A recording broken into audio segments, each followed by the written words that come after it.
विपक्ष तो शुरू से ही बात कह रहा था कि एलपीजी की कमी हो रही है, लोगों को दिक्कत आ रही है, लेकिन सरकार इस बात को एक्सेप्ट ही नहीं कर रही थी। एटलीस्ट अब बैठक करी है, लेकिन लॉन्ग टर्म प्लानिंग के साथ इन सब विषयों में हमें बोलना चाहिए, चाहे वो हमारे एलपीजी हो, चाहे हमारे वो ऑयल लाइक एनर्जी प्रोडक्ट्स हो, और इसी के साथ फूड सप्लाई चेन जो डिस्टर्ब हुई है, इसको भी लेके सरकार को गंभीरता से काम करना चाहिए। लगातार जो कहते थे कि हवाई चप्पल वाले हवाई जहाज में चलेंगे, आज उनकी बात अपने आप सामने आ रही है। और जिस तरह देखा गया है कि जब भी कोई घटना होती है देश में, जब हमने चाहे पहलगांव की घटना देखी हो, जब सारे टूरिस्ट फंस गए थे, उस मूवमेंट में भी जब सरकार को ये करना चाहिए था कि कम दामों में फ्लाइट टिकट्स देकर कंज्यूमर्स को, जो लोग वहां पे फंसे हुए थे टूरिस्ट को, उनको वापस बुलाना चाहिए था। उस टाइम जिस तरह से एयरलाइंस का रवैया रहा, जहां जो प्राइसेस हैं 3 गुना बढ़ा दिए गए, तो आखिरकार आम जनता क्यों सफर कर रही है, ये तो सरकार को जवाब देना चाहिए इस मामले में। जी, उन्होंने कहा और देश को अवगत किया है कि परिस्थितियां क्या हैं।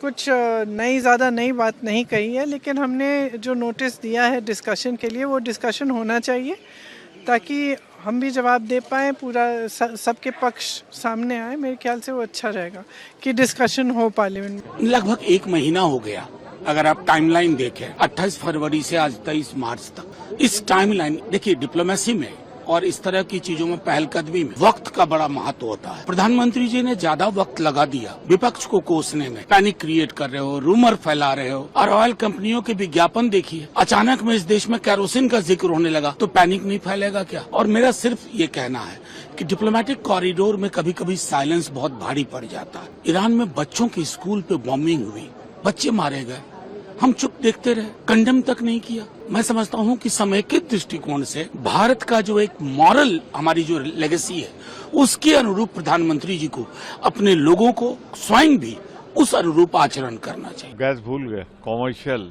बढ़ा दिया, एलपीजी के लिए लंबी लाइन लगी हुई है। मोदी सरकार पूरी तरह असफल साबित हुई है मौजूदा हालात से निपटने के लिए। ना इनकी कोई तैयारी थी और ना इन्होंने कुछ किया है। मैं एक बात बहुत साफ कह देना चाहता हूँ, मोदी जी, देश बड़ा होता है, पार्टी नहीं। आपने पार्टी के हित में इजराइल के साथ खड़े दिखे आप। ईरान, जिससे हमारा पुराना संबंध, जो हमें डीजल, पेट्रोल, कच्चा तेल उपलब्ध कराता था, अब उसके राष्ट्राध्यक्ष, सर्वोच्च नेता के मरने पर भी 2 शब्द आपके मुंह से नहीं निकले।